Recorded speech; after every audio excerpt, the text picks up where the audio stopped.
àsìkò ẹni ní pé tíkú fi pani ìgbà àsìkò ẹ̀dá bá tó ikú kì í kùnà bó bá fẹ́ mú kó wá ẹni tó bá gbọ́n kọ́. ìrònú akéwì ajá gbogbo lóko igbe wọn ò délé Èdùmàrè ṣètò àyànmọ́ ọba kò fi hàn nìyàn bí a bá mọ̀dé kádàrá kedere làbárí lẹ́hun tó ń ṣe ni àìmọ̀nà èrò ní jẹ́ sọnù sájò jíjí ni mú wòran ọ̀kọ̀ọ̀kan jíjí látàǹpàkò jí tí wọ́n wòran ọ̀nà òréré ni gbogbo à ń wò a kì í ráyé gíngín la dáhùn ṣe tó mọ ìwé ire gbogbo wa lò pé nípa àkúnlẹ̀yàn.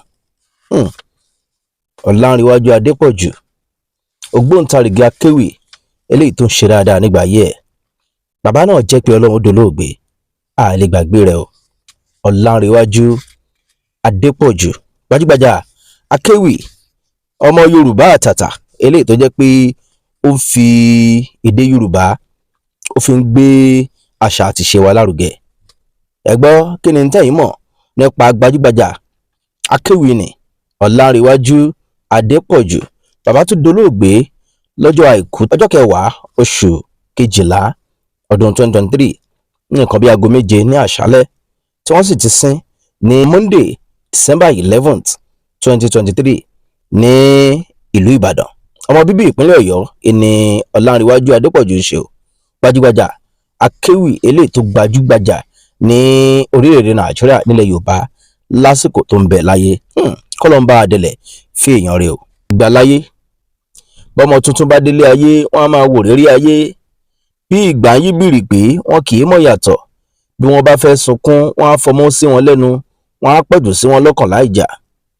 Ilé ayé kì í yéni ní rìwìrìwì ìgbà kò wúlò fúnni láì tí ì dàgbà bí a bá ń bẹ láyé rọgbọ bí a bá dàgbà tán ayé kò jọ ti pìlẹ̀.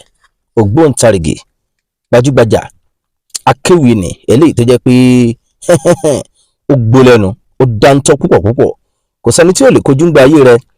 Láyé ológun gan Olanrewaju Adepoju ó bá àwọn ológun orílẹ̀-èdè Nàìjíríà fẹ́ra. Tẹ́ ẹ̀ bá gbàgbé lásìkò ọdún 1993 eléyìí tí MK Moshood Kashimawo Ọláwálé Abíọ́lá eléyìí tí wọ́n ṣètò ìdìbò eléyìí tí Babangida eléyìí tí ó yí ìbò náà dànù. Olanrewaju Adepoju ó jà fitafita o ó fi orin ewì rẹ̀ yìí ó fi bá àwọn ológun ìgbà náà ó fi bá wọn wí dáadáa. Ó gbìyànjú púpọ̀ o lásìkò tó ń bẹ láyé oríṣiríṣi ìwé ló gbé jáde ọ̀kan pàtàkì ní ìrònú akéwì eléyìí tí mo mú jáde yìí. Bákan náà tẹ́ ẹ̀ bá gbàgbé Ládépọ ọmọ àdánwò ọdún 1975 ló gbé jáde wọ́n á fi ṣeré sinimá móvì ní ọdún 2005. Ládépọ ọmọ àdánwò gbajúgbajà akéwì ni Olanrewaju Adepoju ló gbé jáde. Ó ṣe àyípadà díẹ̀ sí àwọn ewì tó ń gbé jáde kò lùlù sí mọ́ bí irú eléyìí. àwọn ẹni ńláńlá ti wá. Gbajúgbajà akéwì ni Olanrewaju Adepoju ó ti ṣe dáadáa púpọ̀ nígbà tó ń bẹ láyé o. Ó dolóògbé lẹ́ni ọdún bíi 83 83 years old torí pé wọ́n jẹ́ ká mọ̀ pé ọdún 1940 ni wọ́n bí sáyé bó tẹ̀ jẹ́ pé àwọn kan sọ pé wọ́n kàn kọ ọjọ́ ìbí yẹn fún ni àwọn kan sọ pé àwọn ọ̀rẹ́ rẹ̀ gan wọ́n ti fẹ́ pọ̀gọ́rùn ọdún eléyìí tó jẹ́ pé wọ́n jọ ṣèwé ńgbà náà nígbà tí ó ń gbéwì jáde láìsí ohun èlò orin kankan ń bẹ̀. Ìgbà yẹn ni atórímọ̀ yìí pé àgbà mùsùlùmí tí ẹ̀sìn tó yé ènìyàn Olanrewaju Adepoju ń ṣe o torí pé ó jẹ́ ká mọ̀ yìí pé nínú ẹ̀sìn Islam kò sí tí wọ́n ń pè ní ìlù kò sí tí wọ́n ń pè ní ijó òun dẹ̀ máa ń fi ìlù àti ohun èlò orin sínú ewì ẹ̀ tó ń gbé jáde tẹ́lẹ̀tẹ́lẹ̀ nígbà náà nígbà tó yá tí ẹ̀sìn Islam tó yé dáadáa ló wá yọ ohun èlò orin ẹ̀ kúrò nínú àwọn ewì eléyìí tó jẹ́ pé ó ń gbé jáde kó tó máa gbé ewì rẹ̀ jáde ní ṣàkàlábẹ̀.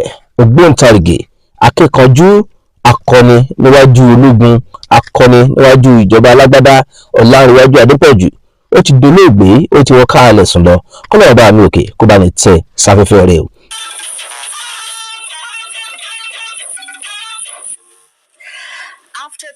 A ti gbọ́ ikú gbajúgbajà agbóhùnsáfẹ́fẹ́ akọ̀ròyìn aka ìròyìn gbajúgbajà agbóhùnsáfẹ́fẹ́ lórí ẹ̀rọ tẹlifíṣàn ti ìjọba àpapọ̀ Nigerian Television Authority NTA ní olúlo orílẹ̀-èdè Nàìjíríà ìlú Àbújá àti ìpínlẹ̀ Èkó. NTA eléyìí tó gbajúgbajà jùlọ ní iléeṣẹ́ tẹlifíṣàn eléyìí tó ń bẹ lórílẹ̀-èdè Nàìjíríà.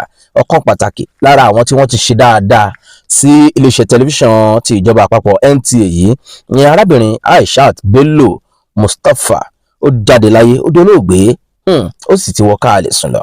Arábìnrin yìí Aishat Bello Mustapha ẹni a gbọ́ pé wọ́n bí ní ọdún 1966 tó sì jẹ́ pé ó ṣe dáadáa ní iléeṣẹ́ tẹlifíṣàn ti ìjọba àpapọ̀ eléyìí tí ó ti ṣiṣẹ́ fún bí ọdún bíi 35 years kó tó wá fẹ̀yìntì ọdún 2022 nínú oṣù karùn-ún dáadáa. Arábìnrin yìí Aishat Bello Mustapha ó jẹ́ ògbóǹtarìgì àti aka ìròyìn lórí ẹ̀rọ tẹlifíṣàn ti ìjọba àpapọ̀ NTA. Aishat Bello Mustapha News at 9 tẹ́ máa ń wò lórí ẹ̀rọ tẹlifíṣàn NTA eléyìí tó jẹ́ pé ó ti pẹ́ dáadáa. Ó dolóògbé lọ́jọ́ ajé ọjọ́ 11 oṣù kejìlá ọdún 2023 wọ́n sì ti sin lọ́sàn-án ọjọ́ ajé bákan náà. Aishat Bello Mustapha ọ̀run rẹ̀ o. Arábìnrin yìí ó ṣe dáadáa púpọ̀ ọ̀pọ̀lọpọ̀ àwọn ìtàn òṣèlú lórílẹ̀‐èdè Nàìjíríà ló máa ń gbé sí orí ẹ̀rọ tẹlifíṣàn gbà náà. NTA wọn ò lè gbàgbé Aishat Bello Mustapha eléyìí tó jẹ́ pé Ọlọ́run lẹ́yìn tí ó ti fẹ̀yìntì ní iléeṣẹ́ tẹlifíṣàn yìí àti ṣe aláṣẹ orílẹ̀‐èdè Nàìjíríà ìyẹn Aṣíwájú Bọ́lá Ahmed Tinubu. Wọ́n ṣe lédè wọ́n kẹ́dùn pẹ̀lú ẹbí Aishat Bello Mustapha nínú àtẹ̀jáde eléyìí tí Ajuri Ngilale eléyìí tí ó láǹfààní àti fíṣítà lórúkọ aláṣẹ Bọ́lá Ahmed Tinubu. Wọ́n kẹ́dùn púpọ̀ pẹ̀lú gbogbo àwọn òṣìṣẹ́ àti àwọn alákòóso iléeṣẹ́ tẹlifíṣàn ti ìjọba àpapọ̀ NTA Nigerian Television Authority eléyìí tí ó ń bẹ ní ìlú Àbújá àti ní ìpínlẹ̀ Èkó àti káàkiri kọ̀rọ̀kọ̀ndù NTA ní orílẹ̀-èdè Nàìjíríà ìpè wọn kú ara fẹ́ra kù ẹni wọn tó lọ. Aishat Bello Mustapha ó jáde láyé o, ó sì ti wọ káàlẹ̀ sùn lọ. Inna lillahi wa inna ilaihi raji'un.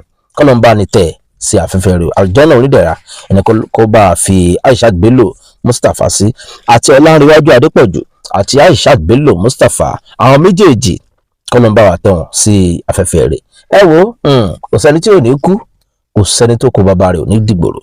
Ìwọ náà gbélé ayé wùwá rẹ̀ o kí wọ́n bá lè sọ dáadáa nípa rẹ̀ tó bá lọ. Olanrewaju Adepoju àti Aishat Bello Mustapha àwọn méjèèjì eléyìí tí wọ́n jẹ́ gbajúgbajà nínú iṣẹ́ tí wọ́n yàn láàyò lásìkò eléyìí tí wọ́n bẹ láyé là ń sọ̀rọ̀ nípa wọn lẹ́yìn tí wọ́n ti wọ káàlẹ̀ sùn lọ. Wọ́n dolóògbé lónìí, ìtàn yóò máa sọ ní gbogbo ìgbà. Àwọn ọmọ àwọn òkú ọ̀run wọ̀nyí lédè lẹ́yìn bàbá wọn lẹ́yìn ìyá wọn eléyìí tó jẹ́ pé wọ́n fún wọn lè lọ. Pẹ̀lú kámẹ́rà sétí gbọ́ yìí o wípé bàbá ń ṣe rántí àwọn tí wọ́n ń bẹ láyé ká máa rántí àwọn tí wọ́n dolóògbé kágbáyé káwùwárẹ̀ o.